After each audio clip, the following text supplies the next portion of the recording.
Assalamualaikum warahmatullahi wabarakatuh. Selamat pagi, sahabat budaya, di mana-mana Anda berada. Senang sekali pagi ini kita bisa kembali bersama dalam acara kearifan lokal Sumatera Barat. Dan topik kita masih melanjutkan topik minggu yang lalu, yaitu tentang 3 perkara dalam Adab Minangkabau yang terkesan konflik dengan syarak. Ya, padahal tidak begitu ya. Sesungguhnya tidak, tapi kesannya konflik begitu. Nah, untuk menjelaskan hal ini, kita sudah kembali bersama Bapak Januaris di Emlis ya. Beliau adalah salah seorang pengamat, pemerhati dan juga peneliti dan pelaku tentang adat budaya Minangkabau ini. Nah, saudara, kita sapa dulu kehadiran Bapak Januaris di yang keseharian lebih akrab dipanggil Pak Didi ini ya, Pak Didi ya. Ya. Dan sahabat, Anda bisa bergabung nanti di 2 line telepon kita, baik di 0751812414 maupun di 081166094240. Tapi nanti ya setelah kita mulai perbincangan ya. Baik sahabat budaya, kita sapa dulu Pak Didi. Assalamualaikum warahmatullahi wabarakatuh. Selamat pagi Pak Didi. Selamat pagi. Assalamualaikum warahmatullahi wabarakatuh. Iya, sehat Pak ya? Alhamdulillah. Alhamdulillahirrabbilalamin. Dan pagi ini kita alhamdulillah juga dapat kesempatan untuk melanjutkan perbincangan kita ya Pak ya. Ya.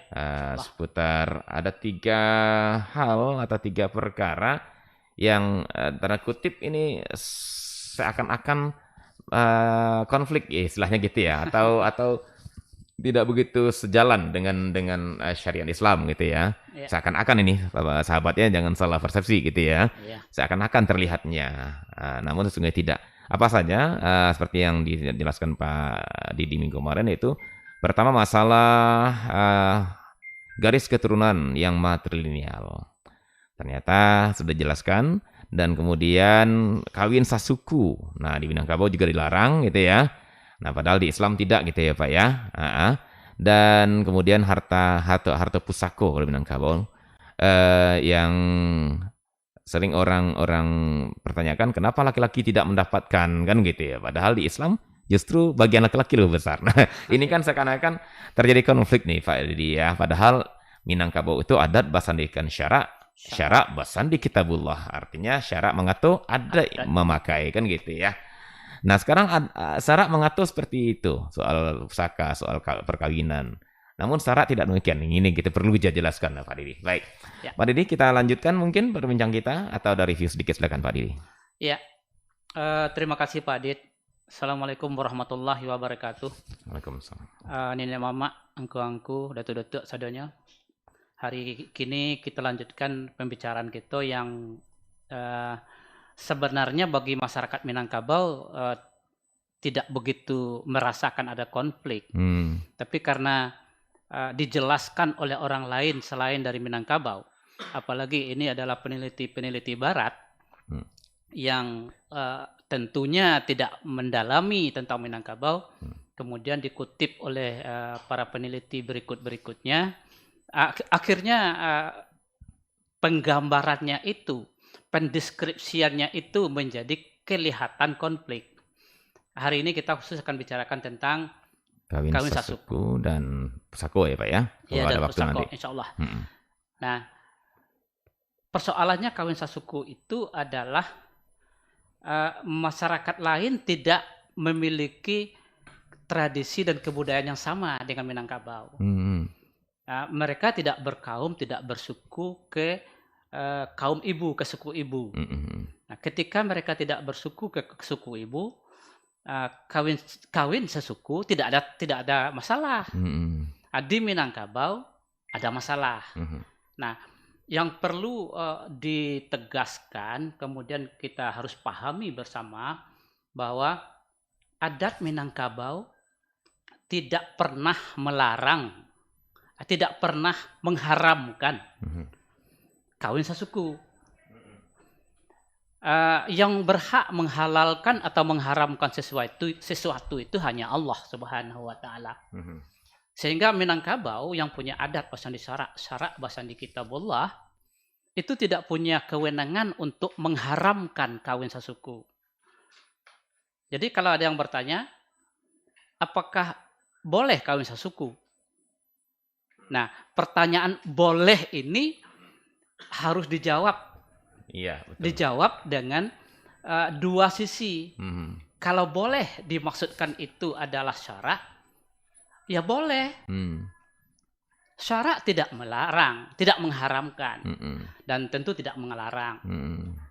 Cuman adat Minangkabau melarang. Nah, yang jadi pertanyaan adalah kenapa adat Minangkabau melarang? Ya, nah, nanti kita bahaskan itu. Kita dudukkan yang ini dulu.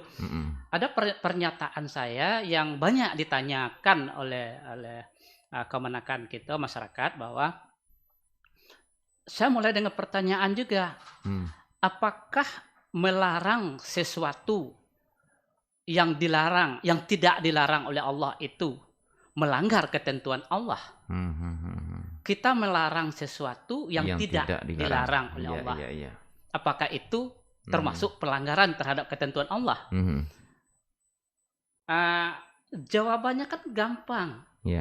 Bahwa kalau kita menjalankan sesuatu yang dilarang Allah, atau menyuruh orang lain melakukan sesuatu yang dilarang Allah, itu jelas-jelas melanggar ketentuan Allah. Tapi ketika kita melarang sesuatu yang tidak dilarang Allah, ini tidak melanggar ketentuan Allah. Kan banyak ketentuan-ketentuan dalam hidup kita sehari-hari yang kita larang. Padahal Allah tidak melarang. Tidak melarang, ya. Luar biasa banyaknya. Misalnya dilarang masuk, memangnya Allah melarang kita masuk. Kalau dokter ini banyak betul larangannya. Jangan makan gula lah, jangan minum. Yang penting kalau ke dokter itu air putih aja. Larangannya berjajar. Tapi tidak dilarang oleh Allah karena hal itu tidak haram. Nah, ini harus duduk dulu. Artinya ketika adat Minangkabau melarang kawin sasuku, tidaklah berarti mengharamkan kawin sasuku. Bagi mereka yang sudah terlanjur kawin sasuku, atau memang tidak bisa terhindar kawin sasuku, itu jangan katakan haram. Allah tidak mengharamkan itu. Nah, cuman adat Minangkabau melarang kawin sasuku. Bukan pula mengatakan tidak menganjurkan, bukan tidak menganjurkan, memang melarang kawin sasuku. Melarang, ya. Ya. Tapi tidak mengharamkan, ya, Pak, ya? Tidak Jadi konotasi mengharamkan ini dalam pengertian syar'i gitu ya? Ya, jadi yang mengharamkan dan menghalalkan ini syar'i, ya. Syara gitu ya. Jelas hukumannya. Jadi kalaupun ada anak Minangkabau yang kawin sesuku, tidak dicap orang yang yang melakukan perbuatan haram, tidak ya. Tidak. Tapi tidak tidak mengizinkan sesungguhnya, gitu ya, Pak, ya. Bahkan lebih keras daripada tidak mengizinkan, melarang. Oke, jadi kata-kata melarang ini juga jadi persoalan perdebatan. Iya, itu dia. Nah, jaga tegas melarang. Jadi adat Minangkabau itu bukan tidak menganjurkan, melarang. Melarang bahkan. Jadi itu jadi tapi yang jelas kita dudukan tidak mengharamkan, tapi melarang. Oke, baik. Ya, lanjutkan, Pak. Ya, lalu pertanyaan yang sering ditanyakan oleh suku lain, ya, sebenarnya kalau Minangkabau dia cepat paham itu. Mengapa itu dilarang?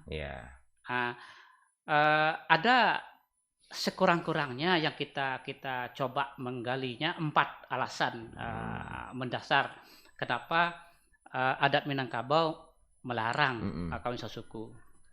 Yang pertama, seperti kita bicarakan minggu yang lalu, Minangkabau itu tidak menganut garis keturunan ibu.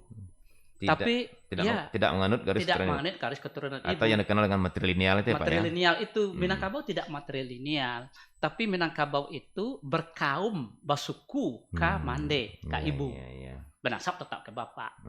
Nah, karena kita itu berkaum ke suku ibu, nah, kalau seandainya terjadi seorang laki-laki kawin dalam kaum atau sukunya, maka ini akan berdampak komplikasi peran dan posisinya seorang laki-laki. Minangkabau, laki-laki Minangkabau di dalam kaumnya dia berperan sebagai mama.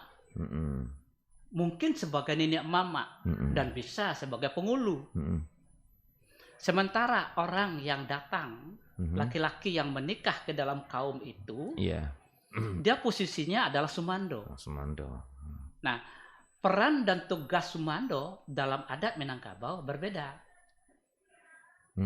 Tidak semua urusan kaum itu bisa diintervensi, dicampuri oleh sumando. Nah, banyak hal-hal yang terkait dengan kaum, sumando tidak boleh ikut campur. Nah, mencekarawi istilah anak-anak sekarang itu tidak bisa sumando. Nah, kalau seandainya seorang laki-laki itu kawin ke dalam sukunya dalam suku yang sama, maka perannya sekarang ini sebagai sumando atau nenek mama. Nanti bagaimana kalau dia pengulu? Dia seorang pengulu tapi dia sumando. Nah, duduknya di mana? Posisinya di mana? Nah, kalau di dalam adat Minangkabau, laki-laki itu punya posisi, bahkan di dalam aktivitas apa namanya istilah itu, seremonial adat, posisi duduk pun orang sumando berbeda. Nah, kalau ini terjadi konflik seperti ini akan menjadi kekacauan sistem adat. Nah, bayangkan kalau jumlah orang yang kawin sesuku dalam kaum itu atau dalam nagari itu lebih dari 50% karena dibebaskan. Ini siapa lagi jadi nenek mama, siapa lagi jadi sumando. Chaos jadinya kan. Nah, makanya nenek mama melarang kawin sesuku. Itu pertimbangan yang paling mendasar. Yang kedua, ketika Islam masuk dipertegas dengan bahwa seorang laki-laki itu dilarang menikahi perempuan sepersusuan ya. Kalau orang ini sepersusuan itu jelas haram, jelas apa namanya syarat mengatonya. Nah, dulu mungkin juga sekarang ya. Dalam satu negari itu kan minimal sampai suku. Yang satu suku ini biasanya berdekatan rumahnya, berdampingan rumahnya. Kadang-kadang bahkan ada yang satu rumah juga, satu rumah kadang. Nah, perempuan Minangkabau ini sudah dari dulu punya tradisi dan kebiasaan bekerja seminimal-minimalnya ke sawah, ke ladang. Nah, ketika seorang anak ditinggalkan di rumah, ibunya pergi bekerja, biasanya ada satu orang dari perempuan sesuku itu yang menyusui. Nah, besar peluang terjadi sepersusuan.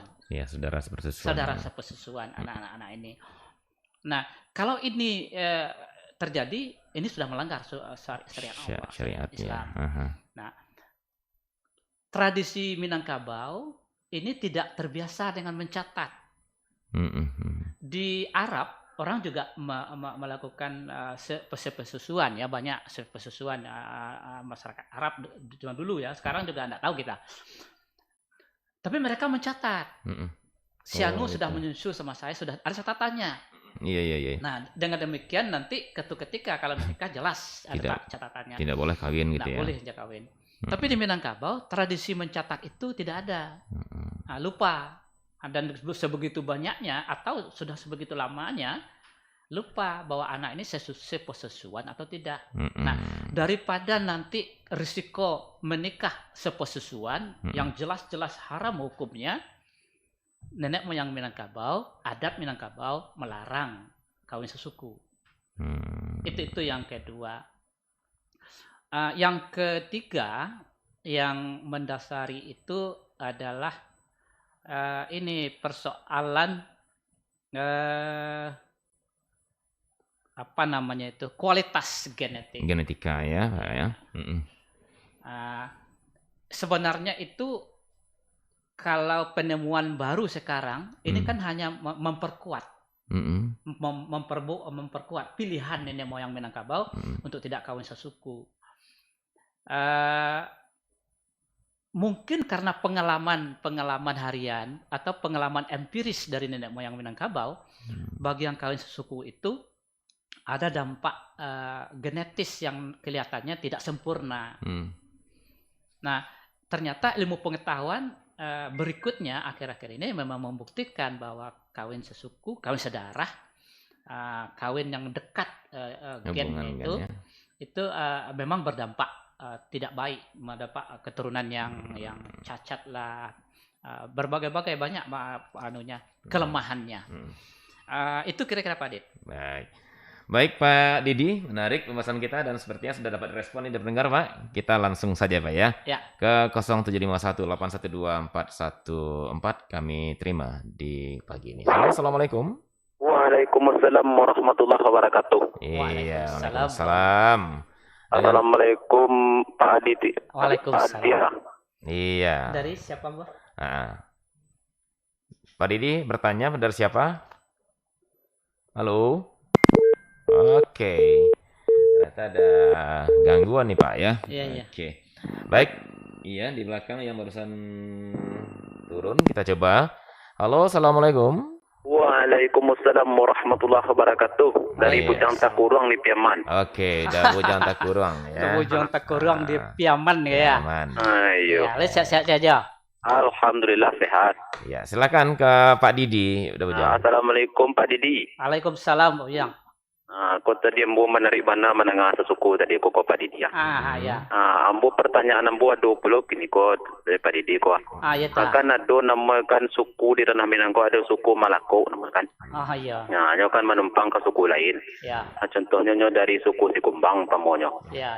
Nyo tu bamamak ke suku Kutu atau suku Tanjung pamonyo. Iya. Apa kan ada puluh terjadi nampak lembu. Iya. Di apa kok di apa namanya di ranah Minang kok nama gua. Iya. Kan ada puluh kan menikah ada puluh anaknya suku Kutu tadi menikahi suku Sikumbang tadi. Apa puluh kok di dalam adat caranya tu Pak Didi.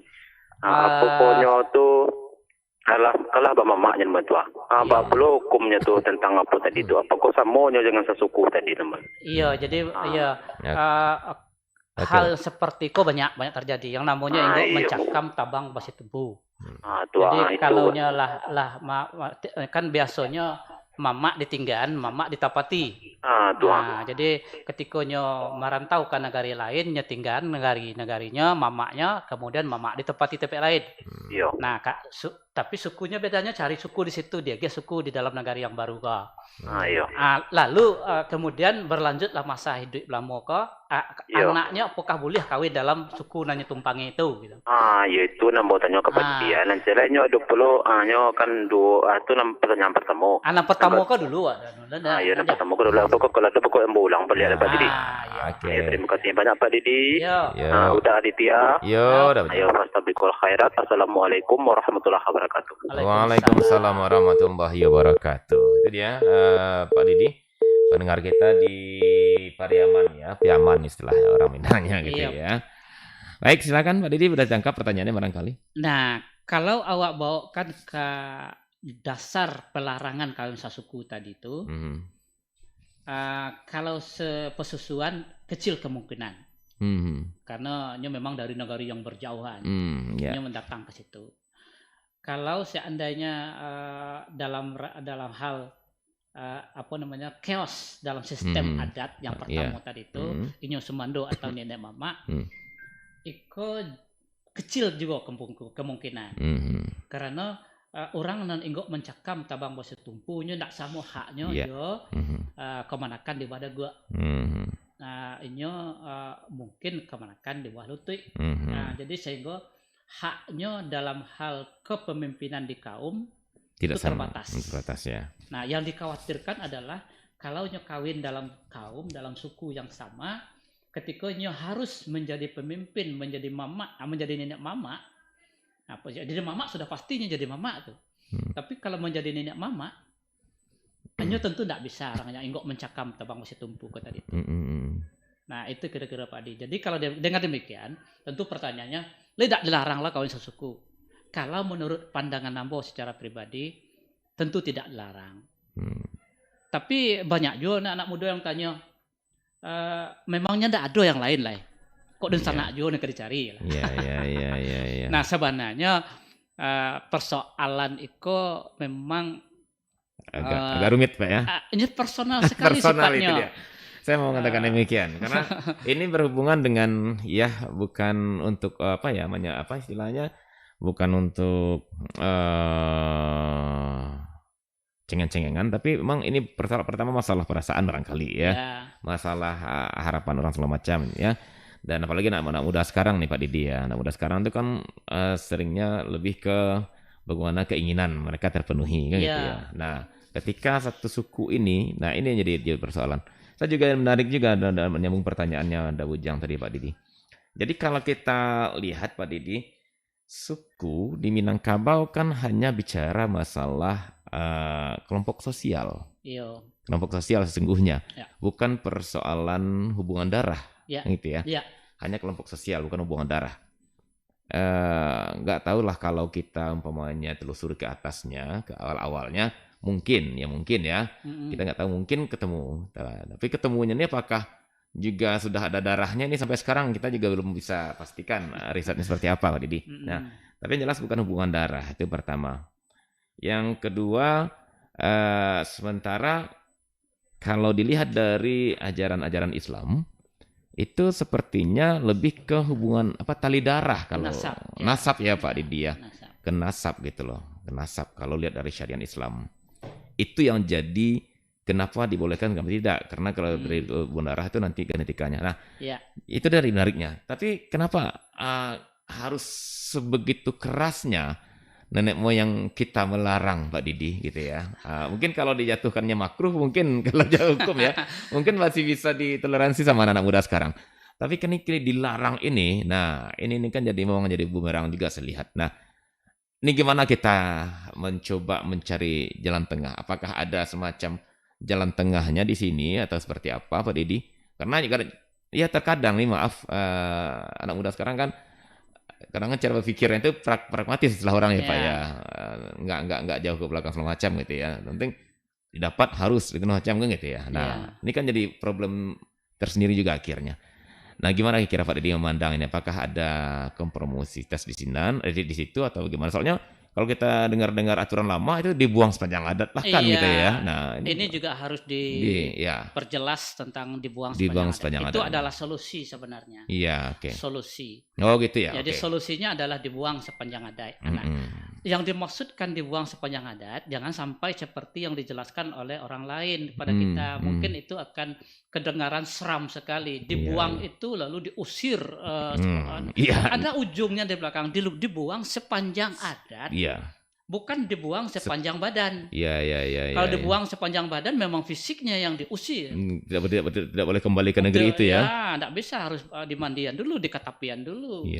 Nah, maksudnya itu adalah bahwa dalam hal keterkaitannya dengan sistem adat dia tidak diikut sertakan. Karena memang tidak bisa di mana posisinya. Nah, artinya dia masih bisa berada di daerah tersebut. Kalau berada dalam daerah tersebut itu hak dia. Gitu. Dan bukan dibuang. Berarti dibuang ini persoalannya pengertiannya bukan dibuang fisiknya. Bukan gitu. dibuang fisiknya, dibuang sepanjang adat. Ini yang perlu kita dudukkan. Ini kan disebutkan dibuang sepanjang adat. Artinya dalam hal-hal yang terkait dengan urusan adat dia tidak bisa lagi. Dia sudah dibuang. Dia tidak lagi bisa ikut dalam hal itu. Artinya disebut orang ke kaba bayi tidak akan diimbaukan, kaba buruk tidak dikambau. Berarti semacam sanksi sosial lah gitu ya. Sanksi sosial, itu semacam sanksi sosial. Itu solusi yang dia berikan. Silakan. Artinya solusi, artinya itu berarti ada celah dong. Jalan tengah itu. Jalan tengah ya. Ya silakan. Kalau mau kawin sesuku silakan. Cuman ini akibat. Sanggup enggak? Sanggup enggak? Apalagi dia seandainya kalau seandainya ya dia keturunan yang berpeluang menjadi pengulu. Ini luar biasa. Kemana perginya nanti? Siapa yang jadi pengulunya? Siapa yang didatuknya? Nah, makanya dari awal-awal sudah dijelaskan, ditegaskan seperti itu supaya anak-anak muda Minangkabau tidak berpikir ke dalam kaum jo, tidak di sana jo yang dicari. Nah, bagaimana ini persoalannya Pak Didi ketika saya melihat di sini pertama persoalan konflik posisi Mama Semando gitu ya. Kemudian persusuan ya, kemudian kualitas genetika. Nah, bagaimana seandainya dia satu suku tapi beda nagari? Katakanlah umpamanya satu di Padang, ya. Dia suku, katakanlah suku Jamba umpamanya, atau suku Caniago, atau suku Piliang macam. Yang pasangannya ini, calon pasangan ini di Pasaman umpamanya gitu ya. Piliang juga atau Jamba, satu suku ya. Beda nagari. Nah, persoalan konflik posisi, dia kan nggak mungkin jadi Ni'omak di negara orang gitu ya. Walaupun satu suku, kan tidak berdiri ya. Sebagai Ni'omak ya. Dan otomatis ya semando aja gitu ya. Persoalan saudara persesuaian kecil sekali kemungkinan karena mungkin orang lama komunikasinya, transportasinya sangat tidak mungkin kan. Orang dari Pasaman akan menyusui orang Padang gitu ya. Nah ini gimana kalau seandainya beda negari, apakah memungkinkan atau gimana? Nah kita pahami ana disebut orang sasuku kok. Oke. Di dalam mata uang Minangkabau kan ada disebut sasuku itu. Iya. Sasuku itu kan 2,5 rupiah. Artinya seperempat. Nah artinya dalam satu nagari itu minimal ampe suku baru yang jadi utuh satu. Makanya nagari barampe suku. Syarat dari sebuah nagari itu berdiri dulu adalah ampe suku. Nah, sehingga yang dimaksudkan, ini pendapat dari beberapa mamak namanya, yang dimaksudkan tidak boleh larang keras kawin sesuku itu adalah di dalam nagari. Dalam nagari gitu ya. Karena dia dan akan diangkat jadi penghulu dalam nagari itu, akan menjadi mamak dalam nagari itu, dalam semando dalam nagari itu. Nah, tapi bagaimana kalau sudah supranagari, luar nagarinya, antar nagari ya, bukan antar negara ya, ada mancanagari. Oke. Nah, tetap kembali kepada prinsip dasarnya tidak haram, pasti tidak haram. Kemudian apakah dilarang atau tidak? Di sinilah letaknya bahwa sebenarnya Minangkabau tidak menyarankan juga itu, tidak menganjurkan. Apakah membolehkan? Bagaimana kalau tidak menyarankan tentu lebih cenderung melarang sebenarnya, tapi tidak melarang keras. Karena persoalan pertama yang sifatnya komplikasi adat, komplikasi status sosial, status mamak nenek mamak penghulu, terus sumando tadi tidak terjadi di situ. Iya betul. Tapi Minangkabau ini kan bisa kemungkinan dia lebih luas. Ketika dia merantau mungkin ya. Ya bukan merantau Pak. Ketika ada seremoni adat antar nagari. Ini biasanya nenek mamak yang di negari itu dengan nenek mamak negari ini kan punya posisi duduk juga. Iya. Nah, tentu dia sama-sama mencari Caniago. Kalau yang Piliang sama-sama mencari Piliang juga. Karena bagaimanapun kalau kita Caniago, siapapun Caniago itu mamak kita. Mamak kita gitu. Itu anggapan di Minang Pak. Nah ya. Tapi jelas tidak dilarang. Nah, gitu ya. Oke, menarik sekali dan ya cukup berliku-liku Pak Didi ya memahaminya gitu ya. Tapi ini memang harus kita dudukkan ini ya. Jadi jangan ada semacam tudingan-tudingan lah ke adat Minang gitu ya. Oke, silakan pendengar, sahabat Budaya bagi Anda yang ingin bertanya ya silakan ke 812 414 ataupun di 0811 66 09240 ya. Nah, Pak Didi, itu kita sepertinya memang sudah bisa agak duduk nih persoalan kawin sasuku Pak Didi ya. Artinya kesimpulannya Minangkabau tidak mengharamkan tapi melarang. Oke, benar. Ternyata orang Minang itu memang pas silet lidah ini nomor 1 juga Pak Didi. Iya, jadi sebenarnya Ambo menyebutkan bukan silet lidah. Silet lidah itu adalah di konotasi apa ya? Tapi memang ada ya istilah silet lidah itu dalam itu kan akhir-akhir kok keluar silet lidah. Sebenarnya seluruhnya itu silet batin. Silet batin itu ya. Jadi komunikasi, setiap tindakan, setiap keputusan yang diambil itu sudah melalui konsultasi ilahiyah. Oke, baik. Menarik sekali. Mungkin itu lain lagi nih. Bahkan sebelum masuk Islam, Minangkabau itu sudah bertauhid kan. Bertauhid ya. Jadi semua keputusan adat yang dibuat oleh nenek moyang Minangkabau itu sudah melalui proses konsultasi ilahiyah, istilah yang betul. Tapi tepatnya barangkali antara tidak mengharamkan tapi melarang itu tepatnya mungkin barangkali penggunaan kata yang tepat gitu ya. Penggunaan kata yang pas ya untuk sebuah kasus gitu ya. Oke. Sehingga itu menarik ya Pak Dis. Jadi yang tanya lalu orang Minangkabau memang harus kawin keluar. Ya. Sebenarnya yang ideal ya Minangkabau itu dulu memang babaliak kabako. Babaliak kabako ya dengan apa istilahnya anak dari mama itu ya. Anak dari mama. Anak dari mama ya. Oke. Jadi pulang kabako. Baliak kabako. Jadi kuah tertumpah ke nasi istilahnya. Iya. Nah, tapi ada aja nek mama yang menyampaikan sabanaya dimaksudkan kalau apa namanya itu karatau madang dahulu, karatau madang di hulu, babuah babungo balun. Merantau lah bujang dahulu, di rumah paguno balun. Itu artinya ancarilah bini keluar, mengasih koi. Enggak paguno paguno. Jadi maksudnya memang secara halus menyebutkan bahwa saya berkembang itu ya. Bisa berkembang sehingganya tidak sedikit orang Minangkabau yang punya istri keluar sampai ke mancanegara. Ya. Oke. Baik, pendengar Asa Budaya, kita masih di Kearifan Lokal Sumatera Barat ya pada pagi hari ini. Kita masih dengan topik yang menyambung yang lama, yaitu 3 perkara dalam adat Minangkabau yang terkesan konflik dengan syarak. Sudah dijelaskan tadi ya. Sudah dijelaskan tadi persoalan kawin sasuku, sebelumnya matrilineal. Nah, tinggal nih persoalan pusako Pak Didi. Nah, mungkin kita tuntaskan di pagi ini Pak Didi ya. Masih ada waktu kita 1/4 jam lagi Pak Didi. Nah, bagaimana dengan pusako atau pusako di Minangkabau? Seperti yang kita antarkan tadi Pak Didi. Syarak mengatakan pusako lebih banyak laki-laki ketimbang perempuan. Itu tidak salah. Ada 2/3, 1/3 kalau nggak salah. Ini banyak, ada juga yang lain ya. Tapi yang jelas laki-laki mendapat bagian dan itu lebih besar kalau nggak salah itu ya. Pembagian warisan ya. Nah, pusako itu kan warisan juga Pak Didi ya. Beda ya? Beda kali ya? Beda. Baik. Nah, ini harus kita duduk dengan ini. Kita mulai sepertinya dengan kata-kata pusako diwariskan tapi bukan warisan. Iya. Apa kamu itu? Silakan Pak Didi. Kita pertegas lagi ya bahwa adat Minangkabau tidak pernah mengatur pembagian warisan. Adat Minangkabau tidak pernah mengatur pembagian warisan. Karena urusan pembagian warisan, harta warisan itu sudah diatur oleh syarak. Sudah jelas tegas dan tidak ada lagi. Nah, sekarang yang menjadi persoalan yang sering membuat kita bingung, masyarakat tentu juga banyak yang bingung.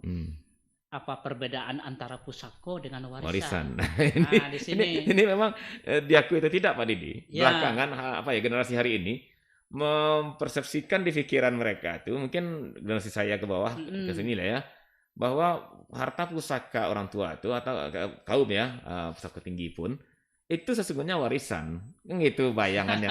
Yang diturunkan ke induk gitu istilahnya, ke ibu turun ke anaknya segala macam. Sehingga menurut keturunan matrilineal kembali keturunan ibu. Kan itu kalau nggak salah persepsi yang berkembang Pak. Ya, jadi persepsi yang berkembang itu mesti kita luruskan. Mudah-mudahan dengan sesi ini dan mungkin banyak lagi sesi yang lain akan mempertegas bahwa coba perhatikan kembali ayat-ayat Allah yang menjelaskan tentang pembagian warisan. Bukan hak pusako ya. Yang berhak itu kan anak laki-laki, anak perempuan, istri atau suami, ayah atau dan ibu, kemudian nenek dan kakek dan cucu. Kalau itu ukurannya, itu hanya 2 generasi ke atas, 2 generasi ke bawah. No, dalam syarak ya Pak. Syarak itu tegas tuh. Artinya di atas dari nenek dan kakek itu tidak dapat hak. Nah, kalau 2 generasi ke atas, 2 generasi ke bawah. Bahkan banyak ulama yang menyampaikan bahwa kalau seandainya ahli waris ini lengkap, anak lengkap, maka nenek, kakek, cucu itu terhijab istilahnya. Terhijab artinya tidak berhak. Lebih berhak anak laki-laki, anak perempuan, ayah dan ibu. Itu yang lebih berhak. Di syarak itu. Sehingga tentu tidak relevan dengan pusako. Salah satu syarat dari bisa membagikan warisan itu adalah jadi hak. Kan pemindahan hak milik bapak dan ibunya ini. Iya. Artinya memang hasil usaha pencarian dari bapak dan ibu. Nah, itu yang bisa diwariskan. Ya, yang menjadi warisan gitu ya. Warisan. Nah, yang pusako ini sudah 5, 7, 8 sampai 13 generasi ke atas. Jadi tidak jelas siapa yang punya hak. Siapa yang punya hak ini? Hak ini personal sifatnya.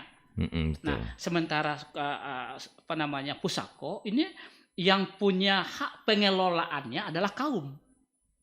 Yang punyanya kaum. Sehingga apakah ini benar atau tidak, tapi kebetulan pas Inyak Candung menyampaikan bahwa yang namanya pusako itu adalah punyo sakaum kok. Bukan punya bapak, punya ibu, bukan punya pribadi. Tidak bisa dijelaskan, tidak bisa dibagi karena memang tidak punya pribadi. Gitu. Jadi punyo sakaum. Punyo sakaum ko ya. Punyo sakaum ko itu kan mungkin benar kebetulan pas pula memang pas pula singkatannya gitu ya. Apa namanya Minangkabau itu kan pandai memang melahirkan istilah kata-kata ya. Memahami kata-kata itu. Mungkin benar juga ya pusako ya. Kita carilah nanti secara etimologis dari mana asal kata pusako. Iya. Nah, sehingga menurut syariat Islam membagi dan menjual pusako itu haram hukumnya. Menurut syariat Islam. Islam. Ya. Oh, yang pusako nih bukan warisan. Pusako. Bukan warisan. Bukan warisan. Karena tidak hak kita. Oh, begitu ya. Saya pinjam misalnya. Tapi bukan bahasanya bukan pusako ya di syariatnya ya, tapi yang menjual pembagian yang bukan hak kita kayak gitu. Bukan hak kita. Bukan pusakonya nih bahasanya. Pusako itu jelas bukan hak kita. Iya, betul. Bukan hak kita. Nah, nanti takut ada juga nih apanya kan kanternya. Kan enggak ada bahasa pusako dalam Islam. Kan ini lagi deh. Betul. Nah, ini perlu kita dudukkan gitu ya. Artinya Artinya yang dilarang menjual pusako di Islam itu sepertinya dari Pak Didi tadi karena bukan hak kita kan gitu. Hak kita. Oke, silakan Pak Didi. Hak kita. Ya. Nah, kalau seandainya bukan hak kita, tentu jelas haram hukumnya. Haram ya, oke. Nah, yang membuat masyarakat agak sedikit bingung ada istilah haratu pusako tinggi dan haratu pusako rendah. Nah, haratu pusako rendah boleh dibagi dan dijual. Nah, kalau sudah saya tanyakan pada beberapa nenek mama, ana maksud haratu pusako rendah kok? Iya. Nah, nenek mama ini juga bertanya lagi. Pertanyaan aku sebenarnya tidak perlu mau jawab, aku tahu tuh mah. Iya. Apa maksudnya mak? Sebenarnya asli nenek moyang Minangkabau tidak kenal istilah pusako rendah itu tidak ada. Tidak ada ya? Tidak ada. Jadi yang pusako kok pasti tinggi. Kalau rendah namanya warisan. Jadi harta pencarian itu bapak dan ibu itu disebut pusako rendah. Harta pusako rendah. Lalu itu boleh dibagi, boleh dijual. Nah, salah seorang dari nenek mama ini bagus sekali penjelasannya. Dan saya sepakat, ini mungkin yang dimaksudkan dengan pusako rendah itu bahwa ada harato pusako sisi istilahnya. Basisian. Jadi umpamanya gitu, ambo mendapatkan warisan dari ayah ambo. Tapi karena ambo merasa tidak butuh, mungkin secara ekonomi lebih bagus mencari anak padusi saudara padusi ambo kurang baik anunya, akhirnya ambo masukkan iko ke dalam haratu pusako yang dihibahkan ke dalam kaum dari ayah ambo ko, dari ibu ambo ko. Iko diamanahkan masuk di sisi istilahnya. Dengan amanah bahwa iko jadi haratu pusako kaum iko, bukan kaum yang gadang. Jadi hanya satu niat itu saja. Jadi dalam satu niat itu yang boleh memanfaatkan itu. Itu terjadi di kampung ambo, di kaum ambo. Mama mau orang kayo, punya piti banyak. Jadi ini tidak butuh pembagian kok, tapi malah inyo meletakkan nan pembagian ambo, bahkan ambo tambahan loh, buatlah sebagai rumah kadang milik kaum itu. Tapi kaum yang di luar dari kami sanini, nenek jadinya, nenek itu tidak punya hak di situ, tidak punya hak waris. Itu penjelasan yang sangat menarik dembo dari seorang nek mama. Itu mungkin boleh disistilahkan dengan pusako rendah. Bukan harta pencarian dari bapak dan ibu. Supayanya jangan terjadi konflik lagi, kacau balau lagi dia. Kalau harta pencarian bapak dan ibu itu adalah harta warisan. Yang boleh diwariskan, dibagikan. Boleh dibagikan ya, karena itu harta warisan. Tapi bukan pusako. Bukan pusako. Pusako rendah, bukan ya? Bukan. Jadi supaya jangan terjadi nanti kacau balau pemahaman pusako tinggi. Iya, saya juga sempat terpikir Pak Didi. Artinya kalau seandainya pusako masih dikatakan pusako rendah yang mencari orang tua itu, berarti ada peluang. Iya, pertama. Yang kedua, kan dikatakan suku rendah baru dia sampai dari ayah yang menaruhko ini, yang mendapat pertama ini, yang mendapat harta ini, kemudian anaknya, ya kan, anaknya, ayah dan anak. Ayah dan anak. Iya. Namun ketika harta ini bertahan sampai tingkat cucu, cicit dan seterusnya, apakah ini bukan sama dengan suku tinggi? Jadi suku tinggi. Nah itu. Jadi tapi dari kaum ibu. Iya, dari kaum ibu, betul. Nah, tapi artinya perpeluang jadi suku tinggi. Iya, betul. Nah, makanya saya sepakat juga dengan Mbak Didi. Ini artinya suku rendah itu nggak ada ya? Ya, makanya di dalam Ampun tekan aku di hadis, mungkin ulama bisa menjelaskan bahwa satu hal yang segera dilakukan ketika orang tua mau meninggal itu adalah membagi warisan. Ya. Cepat-cepat membagi warisan. Biar Abau kan konflik jadinya. Nah, ya konflik. Nah, konfliknya. Iya betul. Kecuali yang dapatnya ibunya gitu ya. Kecuali dari ibunya. Dan ibunya itu pun nanti tentu kaitannya tetap dengan ayah karena itu harta bersama. Ya betul. Artinya konflik akhirnya. Ya, makanya segera itu kan mungkin hadisnya tidak hafal tapi mau dapatkan dari ulama-ulama yang tentunya sudah yakini benar bahwa salah satu hal yang disegerakan di dalam ketika orang tua meninggal itu adalah membagi harta warisan gitu ya setelah kita selesaikan hutang piutang itu pasti ya hutang piutang ya. Oke, baik. Ya. Baik, sahabat ya, memang ini butuh apa ya, bertenang-tenang kalau bahasa kitanya begitu Pak Didi ya. Bertenang-tenang, ditelisik cie demi cie enak iya. Baru kita ketemukan titik persoalannya. Mungkin itu juga di rumah barangkali sahabat budaya kita Pak Didi. Nggak ada nelfon mungkin itu tadi menginok manual dan juga mungkin mencoba membandingkan dengan yang terjadi selama ini karena selama ini kan banyak sekali nih Pak Didi persoalan pusako nih Pak Didi apakah mama yang lebih dominan ya apakah kemenakan yang menyerang mama lantaran pusako kan banyak ya nggak bisa dibagi senggolnya terjadi konflik. Baik. Nah ada kalau nggak salah empat keadaan yang memungkinkan pusako digunakan. Gimana tuh Pak Didi? Jadi itu menarik. Ya. Jadi pusako itu kok dijual tidak makan Bali. Dijual tidak makan Bali. Digadai tak makan sando dia. Oke. Kecuali ampe pekaro. Mayat terbujur rumah gadang.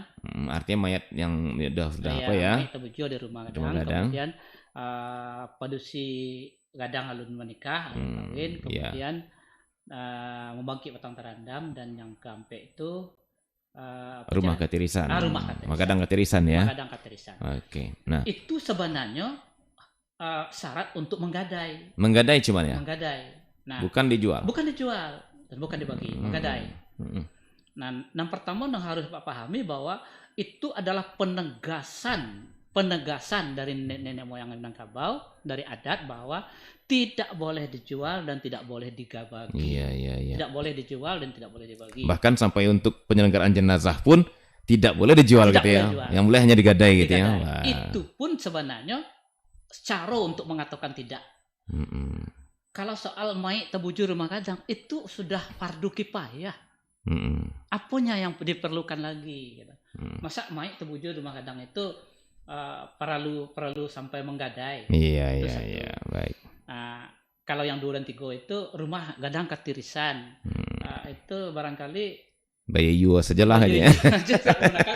Saya atau cuman berapa lembar gitu ya. Arti itu hanya tapi ya barangkali itu untuk mengatakan tidak. Iya, untuk mengatakan tidak Pak Didi. Nah, terakhir mungkin Pak Didi, waktu masih ada 3 menit nih Pak Didi. Ya. Bagi yang sudah terlanjur nih. Nah, ini kan banyak juga di antara saudara kita di apa yang menjual harta pusaka nih Pak Didi ya. Ada juga gitu ya, bukan banyak. Ada yang kita dengar ya. Apa nih? Oh, menjual pusaka ada jual tanggal ada fake macam. Nah, ini gimana nih Pak Didi? Jadi yang sudah terlanjur, kamu kan dalam salah satu kanal YouTube itu pernah menyampaikan bahwa marilah kita bangun kembali pusako kekinian. Mama kok merasa bertanggung jawab jadi anak kemenakannya kalau seandainya bayangkan nenek moyang wak dulu itu Manaroko tanpa teknologi, tanpa bantuan apa-apa, begitu banyaknya Manaroko, mereka rela membangun sebuah sistem pusako yang tidak dibagi ke anak dan anak-anaknya. Iya, luar biasa memang. Kalau itu dibayangkan luar biasa memang. Luar biasa. Nah, kini bukan anak pribadian yang dipikirkan ya, tapi justru anak saudaranya. Iya, kaumnya. Ya. Nah, kenapa tidak nenek mama Minangkabau kini kok yang banyak lah kayo gadang. Lah kayo gadang. Bangunlah balik pusako ko yang lain. Iya. Nah, ambo tertarik dengan salah seorang dari nenek mama di Nagari, sebutlah Nagarinya. Beliau membuat sebuah yayasan, disebutkannya yayasan itu nama kaum. Dan yayasan kolah yang tidak boleh dijual, tidak boleh digadai, dan dia berkembang terus. Insya Allah pada suatu ketika nanti yayasan itu akan menjadi lembaga ekonomi anak kemanakan ambo. Luar biasa. Apalagi menjadi korporat. Bukankah perusahaan-perusahaan besar yang seperti Toyota, Mitsubishi, Johnson Johnson, berawal dari nenek moyangnya yang turun-temurun, kemudian walaupun mereka menurut garis kekauman mereka beda. Ya, tapi intinya adalah ke kaum gitu ya. Di kaum. Nah, jadi menginspirasi juga ya. Memang benar. Jadi ada seorang dari teman saya yang itu di luar negeri ya menyampaikan bahwa model pusako di Minangkabau itu menginspirasi para konglomerat besar di luar negeri itu membangun korporasinya yang berbasis keluarga. Johnson & Johnson itu sampai kini Johnson & Johnson kakeknya moyang dulu, kemudian cucunya Johnson, di bawahnya family corporate. Iya. Soalnya kan orang Barat itu memang nama keluarga dipakai ya. Yang nama dia nggak dipanggil nama keluarga Johnson gitu ya. Kenapa enggak nanti satu ketika nanti ada sebuah perusahaan besar yang kita tahu nanti itu namanya Chaniago Unlimited Corporation. barangkali ini menjadi topik kita menarik juga nih Pak Didi. Ya. Kenapa hilang? Di mana hilangnya? Kapan hilangnya? Betul. Nilai corporate ini? Ya, saya terinspirasi dari nenek mama yang dulu itu. Ya. Bayangkan dia melakukan sesuatu, menaruh tempat, menaruh lahan segala macam, bukan untuk anak yang menjadi kewajiban tanggung jawab langsungnya, tapi untuk kemanakannya. Luar biasa nilai corporate-nya ya. Nah, saat ini kita harus akui itu hilang. Ya, itu kearifan yang luar biasa. Saya tidak memastikan. Nanti semakin lama sepertinya memang semakin menipis ya. Kalau kita tanya mau jujur sekarang, pemikiran siapa? Kemenakan atau anak? Pasti sebagian besar bilang pasti anaknya, gitu ya. Iya, ini kearifan sebenarnya. Kini kan kita bicara tentang kearifan lokal ya. Ini kearifan lokal Minangkabau yang paling unggul. Soal pusako. Betul, dan saya pikir ini menjadi topik perbincangan menarik ya. Visinya itu ratusan tahun ke depan. Iya. Kemudian hari ini Pak Didi ya. Oke. Bagaimana kearifan lokal seorang nenek mama memikirkan masa depan gitu ya. Iya. Oke, baik Pak Didi, menarik sekali Pak Didi. Sayang waktu yang membatasi kita ya.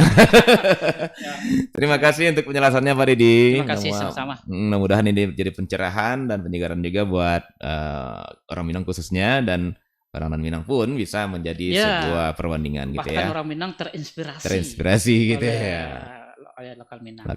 Baik. Kalau gitu terima kasih lagi atas kehadiran Pak Didi ya, dan sama-sama. Mudah-mudahan lain waktu kita bisa lanjutkan dengan yang lebih menarik lagi. Oke.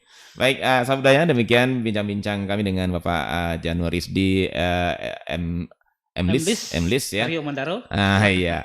Dalam kearifan lokal Sumatera Barat pada pagi hari ini, dan Anda juga bisa simak bagaimana kiprah Pak Didi tentang adat Minangkabau ini dalam ulasan-ulasannya dalam channel YouTube Didi TV ya. Didi TV tanpa spasi ya. Didi langsung TV, Didi TV. Nah, Anda bisa saksikan di sana, tonton di sana bagaimana Pak Didi mengungkap dan mengungkit persoalan-persoalan Minangkabau hari ini. Iya. Baik, terima kasih atas dengar Anda, dan juga teleponnya tadi ada Buyang Teguruang di Periaman ya. Dan mudah-mudahan lain waktu kita bisa berjumpa kembali dalam acara yang sama. Akhirnya saya Haturman dan Bapak Januaris di Emlis mohon pamit dari ruang negara Anda.